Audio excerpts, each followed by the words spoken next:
ಹೇಳು, ಯಾಕೆ ಹೇಗ್ ಮಾಡ್ದೆ? ನಾನ್ ನಿನ್ಗೆ ಏನ್ ಅನ್ಯಾಯ ಮಾಡ್ದೆ ಅಂತ ನನ್ ಮಗನ ನನ್ನಿಂದ ಕಿತ್ಕೊಂಡೆ. ಕೊನೆಯದಾಗಿ ಒಂದ್ ಮುಖ ನೋಡೋ ಅವಕಾಶ ನೀಡ್ದಾಗ ಮಾಡ್ಬಿಟ್ಟಿಯಲ್ಲೋ.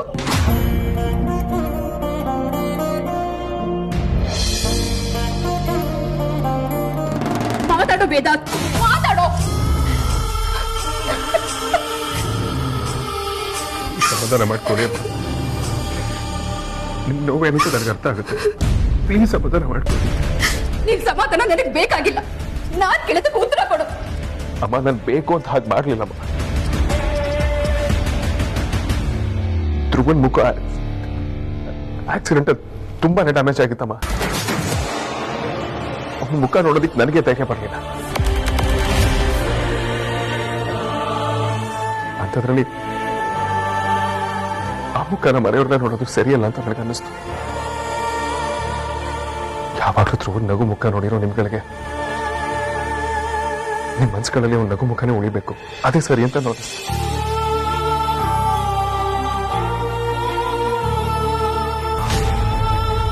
ಅದು ಅಲ್ಲದೆ ಅವನ ಕೊನೆ ಆಸೆ ಕೂಡ ಅದೇ ಆಗಿದ್ದ. ಅವನು ನನಗೆ ಮೊದಲೇ ಹೇಳಿದ್ದ, ತನ್ನ ದೇಹದಲ್ಲಿರೋ ಆರ್ಗನ್ಸ್ನ ಡೊನೇಟ್ ಮಾಡಬೇಕು, ನಾನು ಸತ್ ಮೇಲೂ 4 ಜನಕ್ಕೆ ಸಹಾಯ ಆಗ್ಬೇಕು ಅಂತ ಬಯಸ್ತಿದ್ದ.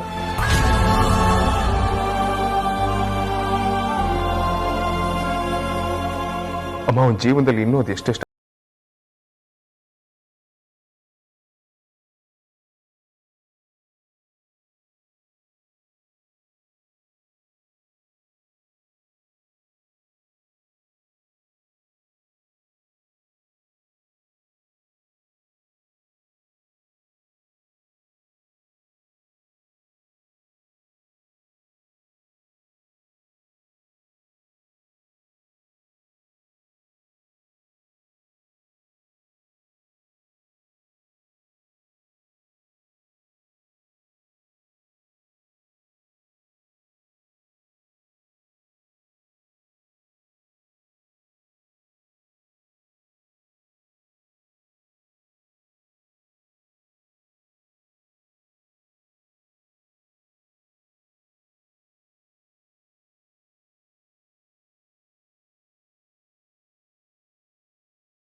ಅಮೂಲ್ಯ ಅಪ್ಪ ಇಲ್ಲ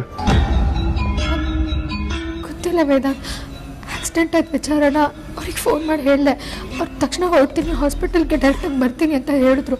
ಆದರೆ ಅವ್ರು ಅರ್ಕೂ ಬರಲಿಲ್ಲ. ಹಾಗಾದ್ರೆ ಅಪ್ಪ ಇಲ್ಲ ಹೋದ್ರು? ಸಾರ್ಥಕ್ ವಿಕ್ರಾಂತ್ ಎಲ್ಲಿದ್ದಾನೆ? ರೂಮಲ್ಲಿದ್ದಾನೆ ವೇದಾಂತ್. ಅವನಿಗೆ ವಿಷಯ ಗೊತ್ತಿಲ್ಲ ವೇದಾಂತ್. ಅವನು ತುಂಬಾ ಶಾಕಲ್ಲಿದ್ದಾನೆ. ಧ್ರುವನ್ ಸಾವಿಂದ ಅವನು ತುಂಬಾ ಡಿಸ್ಟರ್ಬ್ ಆಗಿದ್ದಾನೆ. ಇನ್ನೂ ಆ ಶಾಕಿಂದ ಆಚೆ ಬಂದಿಲ್ಲ. ಅವನ ಕಂಡೀಷನ್ ನೋಡಿ ಅವನಲ್ಲೇ ಪ್ರಜ್ಞೆ ತಪ್ಪಿ ಬಿದ್ದಿದ್ದ. ಪ್ರಜ್ವಲ್ ಮನೆ ಕರ್ಕೊಂಡು ಬಂದ್ಮೇಲೆ ನಾನೇ ಅವನ್ನ ರೂಮಲ್ಲಿ ಮಲ್ಸೀನಿ. ಹೋಗ್ಬೇಕಿ ಬಾಬನ್ ಕರ್ಕೊಂಡು ಬರ್ತೀನಿ.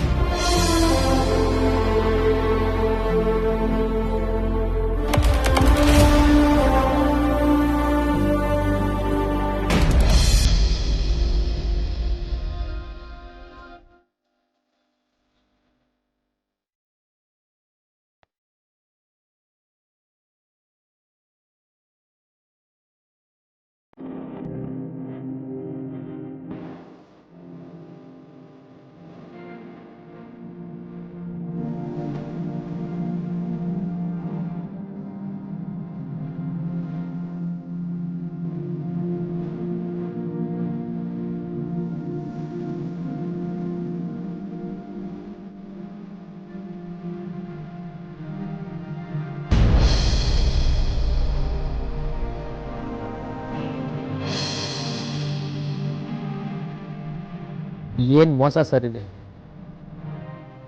ಹೋಗೋ ವಯಸ್ಸ ನಿಂದು.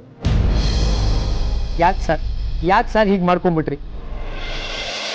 ನೀವು ನಮ್ಮ ಆಫೀಸಿಗೆ ಬಂದ್ಮೇಲೆ ನಮ್ಮ ಆಫೀಸ್ ಸಂಪೂರ್ಣ ಅನ್ಸಿತ್ತು. ನೀವು ಛೋಟಾ ಬಾಸು ನಮ್ಮ ಬಡಾ ಬಾಸ್ ಹಿಂದೆ ಓಡಾಡ್ತಾ ಇದ್ರೆ ಅದನ್ನ ನೋಡಕ್ಕೆ 2 ಕಣ್ಣು ಸಾಲ್ತಾ ಇರಲಿಲ್ಲ. ನಿಮ್ಮ ಸಂಬಂಧನೇ ಆಗಿತ್ತು. ಅದ್ರ ಮೇಲೆ ಯಾರು ಕಣ್ಬಿತ್ತೋ ಏನೋ. ಇದನ್ನ ಸಹಿಸ್ಕೊಳಕ್ಕೆ ಆಗ್ತಾ ಇಲ್ಲ ಸರ್. ನಿಮ್ಮನ್ನ ಕಡಿಮೆ ನೋಡಿರೋದು ನಾನೇ ಅನ್ಸುತ್ತೆ. ನನಗೆ ಸಹಿಸ್ಕೊಳಕ್ ಆಗ್ತಾ ಇಲ್ಲ. ಇನ್ನ ನಿಮ್ ಮನೆಯವ್ರು ಹೇಗ್ ಸಹಿಸ್ಕೊತಾರೋ ಸರ್, ನಾನು ಅಲ್ಲೇ ಇರ್ಬೇಕಿತ್ತು ಸರ್. ನಾನು ಅಲ್ಲಿ ಹೋಗಿ ಏನ್ ಮಾಡ್ತೀನಿ ಅಂತ ನನಗೆ ಗೊತ್ತಿಲ್ಲ ಸರ್. ಸಾಧ್ಯವಾದ್ರೆ ಒಂದೆರಡು ಧೈರ್ಯದ ಮಾತು ಹೇಳಿ ಸಮಾಧಾನ ಮಾಡಕ್ ಟ್ರೈ ಮಾಡ್ತೀನಿ. ಆದ್ರೆ ನನ್ನ ಕೈಯಲ್ಲಿ ಅದು ಆಗುತ್ತೋ ಇಲ್ವೋ ಅನ್ನೋ ನಂಬಿಕೆನೇ ಇಲ್ಲ ಸರ್. ಏನೇ ಆದ್ರೂ ನಾನು ಅಲ್ಲಿ ಹೋಗೋದೇ ಸರಿ.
ಯಾಕೋ ಹೀಗ್ ಮಾಡ್ದೆ?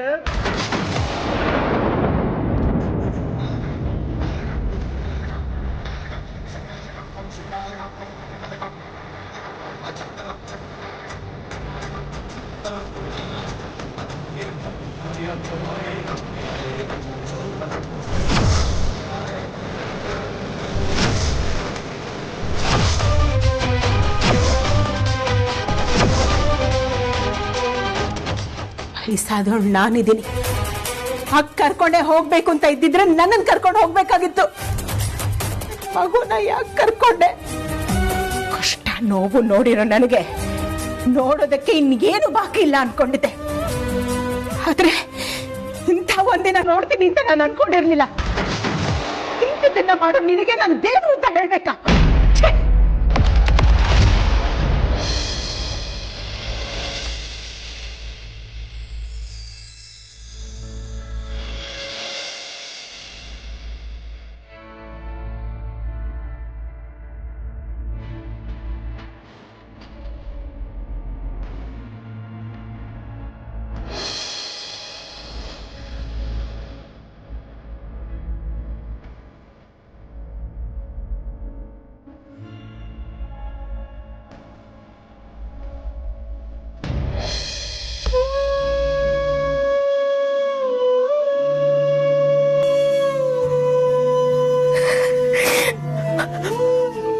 ಮಗನ್ ಸಾವು ತೋರಿಸೋದಕ್ಕೆ ನನ್ನ ಈ ಮನೆಗೆ ಕರ್ಕೊಂಡು ಬಂದ್ಯಾ ದೇವ್ರೆ? ಹೇಗೋ ಧೈರ್ಯ ಮಾಡಿ ನನ್ ಜೀವಕ್ಕೆ ಅಪಾಯ ಆದ್ರೂ ಪರವಾಗಿಲ್ಲ, ನಾನೇ ನಿಮ್ ತಾಯಿ ಅಂತ ಹೇಳ್ಬೇಕು ಅಂತಿದ್ದೆ. ಅಷ್ಟ್ರಲ್ಲಿ ನನ್ ಮಗನ್ ಬಲಿ ತಗೊಂಡ್ಯಲ್ಲ. ಅಲ್ಲಿ ಸುಹಾಸಿನಿ ಮಗನ್ನ ಕಳ್ಕೊಂಡಿದ್ದೀನಿ ಅಂತ ನಾಟಕ ಆಡ್ತಿದ್ದಾಳೆ. ಅವನನ್ನ ಹೆತ್ತಿರೋ ನಾನು ಎಲ್ಲರ ಮುಂದೆ ಜೋರ ಗಳಕ್ಕೂ ಅಂತ ಒದ್ದಾಡ್ತಿದ್ದೀನಿ. ನಿನ್ ಬಾಕಿ ಇದೆ ನಾನು ನೋಡೋದಕ್ಕೆ. ಇನ್ನೇನ್ ಸಂತ ಕೊಡ್ಬೇಕು ಅಂತ ಇದೆಯಾ? ನಾನು ಯಾವ ಜನ್ಮದಲ್ಲಿ ಯಾವ ಪಾಪ ಮಾಡಿದ್ದೆ? ಇನ್ನೇನ್ ಮಾಡಿದ್ರು ನಾನ್ ನಿನಗೆ ಕೈ ಮುಗಿಬೇಕಾ? ಹೆಬ್ರು ಅಂತ ಹೇಳ್ಬೇಕಾ? ಅಷ್ಟೆಲ್ಲ ಸೇವೆ ಮಾಡಿನು ಕಷ್ಟ ಕೊಡ್ತೀಯಾ? ಹೆದರ್ಸ್ತೀಯಾ? ಇನ್ನೇನ್ ಕಷ್ಟ ಕೊಡೋದು ನೀನು? ಇದಕ್ಕಿಂತ ಕಷ್ಟ ಇನ್ ಯಾವ್ದಿರೋದಕ್ಕೂ ಸಾಧ್ಯ ಇಲ್ಲ. ಮೇಲೆ ನನಗೆ ಕೈಯೂ ಮುಗಿಯಲ್ಲ, ಪೂಜೆನೂ ಮಾಡಲ್ಲ. ನಂಬಿಕೆನೆ ದೇವರು ಅಂತ ಹೇಳ್ತಾರೆ. ಮತ್ತಿಗೆ ನನ್ನ ಪಾಲಿಗೆ ಆ ನಂಬಿಕೆ ಅನ್ನೋದು ಸತ್ತು ಹೋಯ್ತು. ಮೇಲೆ ನನಗೆ ಯಾವ ದೇವರು ಇಲ್ಲ, ಇಂದ್ರೂ ಇಲ್ಲ.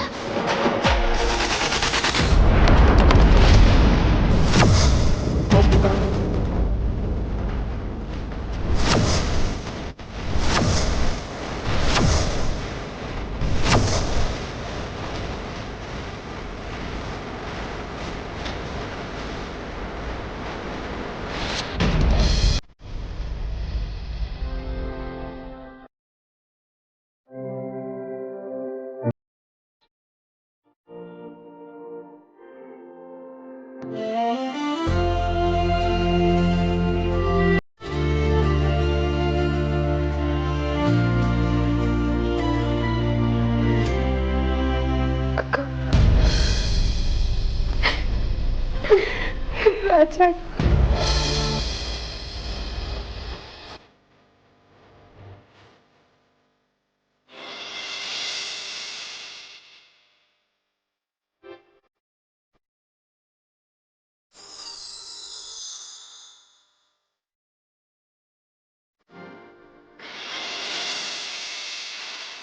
ಹೆಂಡತಿ ನೋಡಿ, ನಾ ಯಾಕೆ ಇಬ್ರು ಒಂಥರ ಇದ್ದೀರಾ? ಬಾವಾ, ಆ ಧ್ರುವ ಇಲ್ಲಿ ಅವನಿನ್ನೂ ಮನೆಗೆ ಬಂದಿಲ್ವಾ? ನಾನು ಅವನ ಹತ್ರ ಏನೋ ಮಾತಾಡ್ಬೇಕಿತ್ತು. ವಿಕ್ಕಿ, ಅದು ಧ್ರುವ.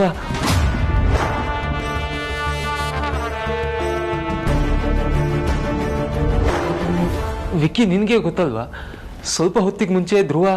ಹಾ ಬಾವ, ಅವ್ನು ನನಗೆ ಕಾಲ್ ಮಾಡಿದ್ದ. ಆಫೀಸಿಂದ ಹೊರಟಿದ್ದೀನಿ ಅಂತ ಹೇಳ್ದ. ಇನ್ನು ಮನೆಗೆ ಬಂದಿಲ್ವಾ? ಹಾ ನೋಡಿ ನದ್ನಿ, ಅವನಿಗೆ ಕಾಲ್ ಮಾಡಿ ಹೇಳ್ಬಿಡು ಮನೆಗೇನು ಬರೋದ್ ಬೇಡ, ನಾನೇ ಅಲ್ಲಿಗೆ ಹೋಗ್ತೀನಿ ಅಂತ.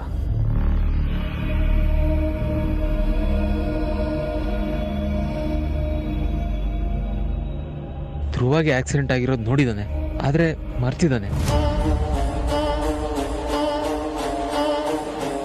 ಏನೆಲ್ಲ ಇದು? ಅವಾಗ ಈಗ ಮಾತಾಡ್ತಿದ್ದಾರೆ. ವಿಕ್ಕಿ ಇನ್ನೂ ವಿಷಯ ಸರಿಗೆ ಸಿಂಕ್ ಆಗಿಲ್ಲ ಅನ್ಸುತ್ತೆ. ಅಮ್ಮ, ನೀರು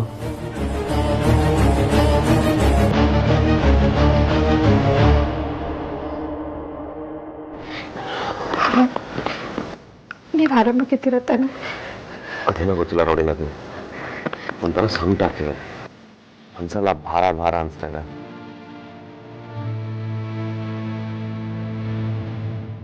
ಏನೋ ಕಳ್ಕೊಂಡಿರೋ ಫೀಲ್ಸ್, ಒಂಥರ ನಾನು ಅನಾಥ ಅನ್ನೋ ಭಾವ ಕಾಡ್ತಿದೆ. ಯಾಕೆ ಅಂತ ಗೊತ್ತಿಲ್ಲ.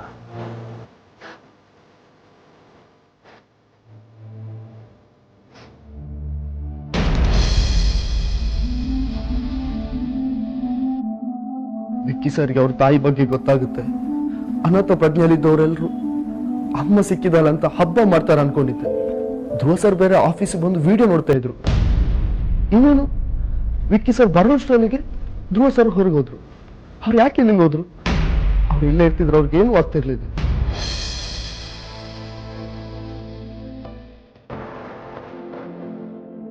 ಅಮ್ಮ ಸಿಗ್ತಾರಂತ ಕಾತ್ರದಲ್ಲಿದ್ದ ವಿಕ್ಕಿ ಸರ್ ಪಾಪ ತಮ್ಮನನ್ನು ಕೂಡ ಕಳ್ಕೊಂಡಿದ್ದಾರೆ. ಛೆ, ಎಂತ ಕೆಲಸ ಆಗೋಯ್ತು. ಅವರಿಗೆ ಕ್ಯಾಸೆಟ್ ಆದ್ರೂ ಕೊಟ್ಟು ಬರ್ತೀವಿ.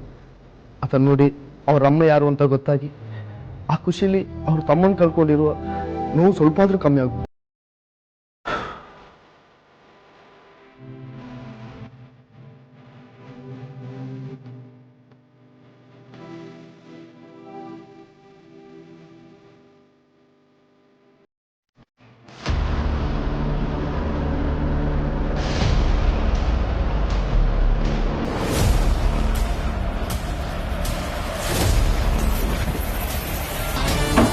ಕ್ಯಾಸೆಟ್ ಎಲ್ಲಿಗೆ ಹೋಯ್ತು?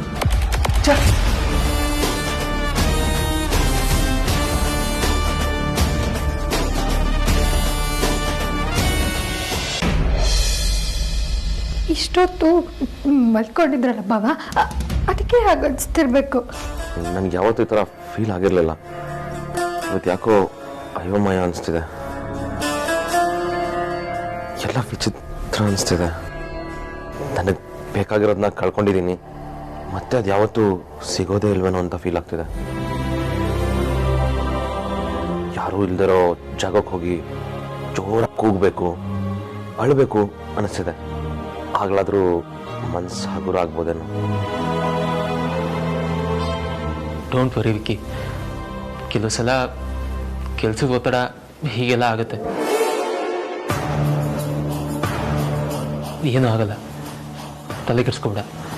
ಇಲ್ಲ ಬಾವ, ನಂಗೆ ಯಾಕೋ ರೂಲ್ ನೋಡ್ಬೇಕು ಅನ್ಸಿದೆ. ಅವನ ಆಫೀಸಲ್ಲಿ ಇರ್ತಾನೆ, ನಾನು ಈಗಲೇ ನೋಡ್ಕೊಂಡ್ ಬರ್ತೀನಿ. ಅಲ್ಲೋಗಿ ಏನು ಮಾಡ್ತೀಯಾ? ಪ್ಲೀಸ್ ನನ್ನ ಮಾತು ಕೇಳು. ಯಾಕೆ ಬಾವ, ಏನಾಯ್ತು? ನಾನು ಧ್ರುವನ್ ನೋಡ್ಬೇಕು, ಆಫೀಸಲ್ಲಿ ಇರ್ತಾನೆ, ಅಲ್ಲಿ ಆಫೀಸ್ಗೆ ಹೋಗ್ತೀನಿ. ವಿಕ್ಕಿ, ನನ್ನ ಮಾತು ಕೇಳು, ಬಾಯ್ ಕೂತ್ಕೊ. ಅಮ್ಮ, ವಿಕ್ಕಿಗೆ ಈ ವಿಷಯನ ವೇದ ಅಂತ ಹೇಳಬೇಕು. ನನ್ನಿಂದ ಇದಾಗೋ ಕೆಲಸ ಅಲ್ಲ. ಹೋಗು, ವೇದನ್ ಕರ್ಕೊಂಬ.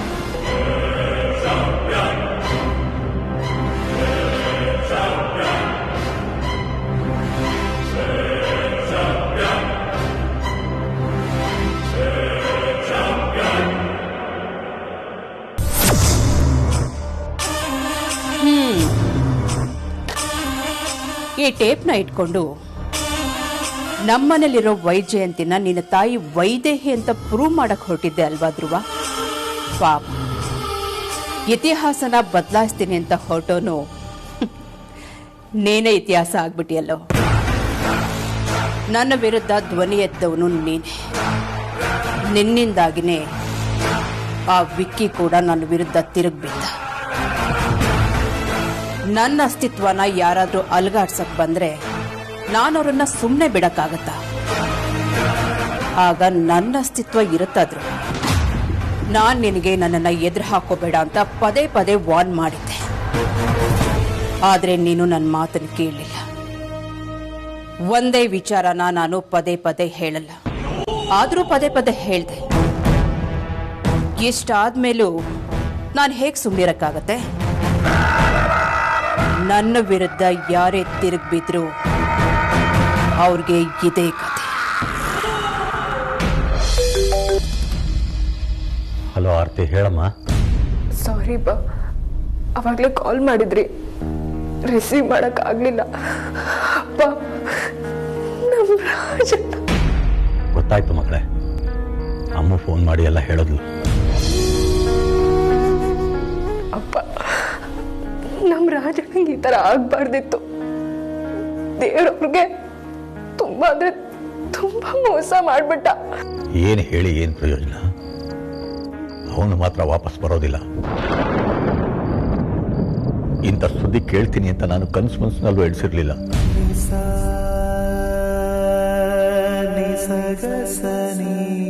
ಅಪ್ಪ, ನೀವು ಇಲ್ಲಿಗೇನಾದ್ರೂ ಬರ್ತಿದ್ದೀರಾ? ಇನ್ನೊಂದು ಸ್ವಲ್ಪ ಹೊತ್ತಲ್ಲಿ ಅಲ್ಲಿಗೆ ಬರ್ತೀವಿ. ಸರಿಯಪ್ಪ.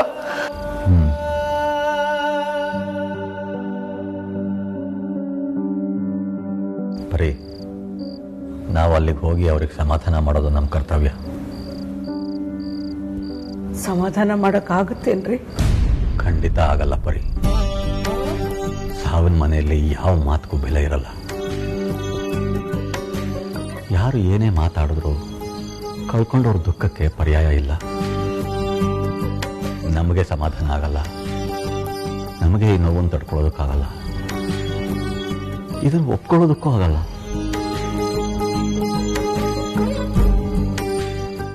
ಆದರೂ ನಾವು ಅಲ್ಲಿಗೆ ಹೋಗಲೇಬೇಕು ಬರೀ.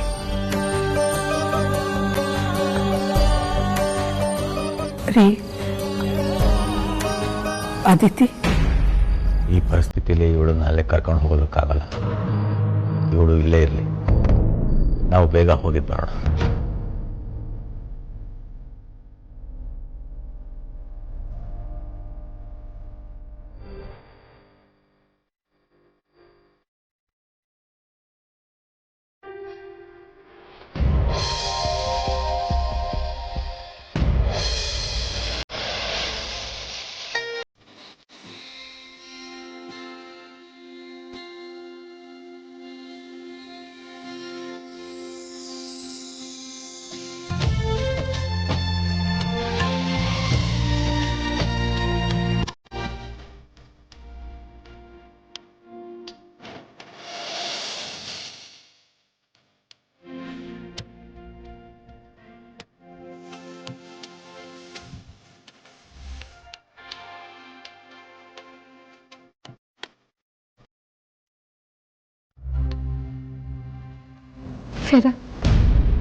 ಭಾವ ತುಂಬ ಅಪ್ಸೆಟ್ ಆಗಿದ್ದಾರೆ.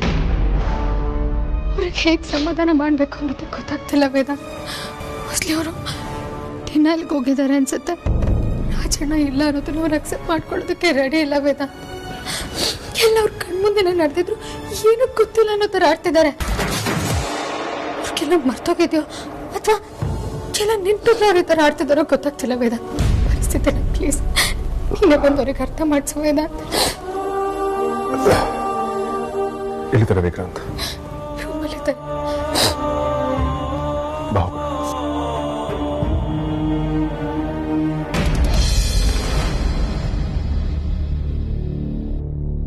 ಅಗ್ರಜ, ಸರಿ ಟೈಮಿಗೆ ಬಂದೆ. ಬಾ, ಆಫೀಸ್ಗೆ ಹೋಗೋಣ. ಆಫೀಸಿಗೆ ಯಾಕೆ ವಿಕ್ರಾಂತ್?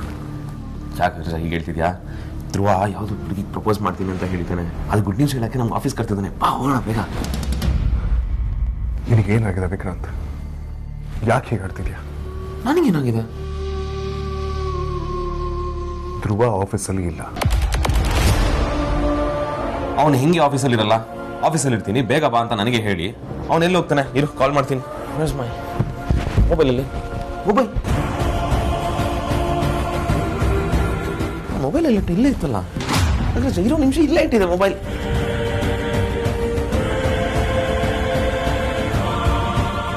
ನೋಡು ವಿಕ್ರಾಂತ್, ನೋಡು, ಎಲ್ಲ ನಿನಗೆ ಅರ್ಥ ಆಗುತ್ತೆ.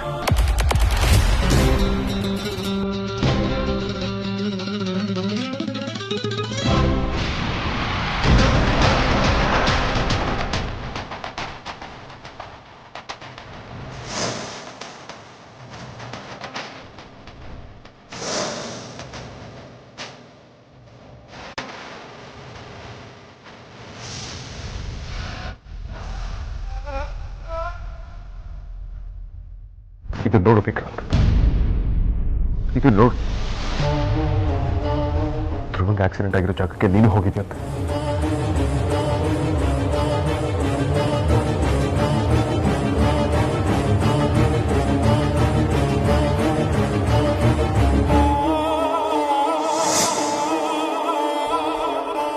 ಅವನ ಕಂಡೀಷನ್ ಹೇಗಿತ್ತು ಅಂತ ನೆನಪು ಮಾಡ್ಕೊ.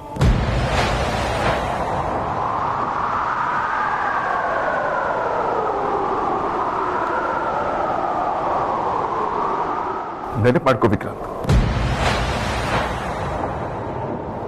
ಆ ತಿರ್ಗೆಲ್ಲ ಅರ್ಥ ಆಗುತ್ತೆ.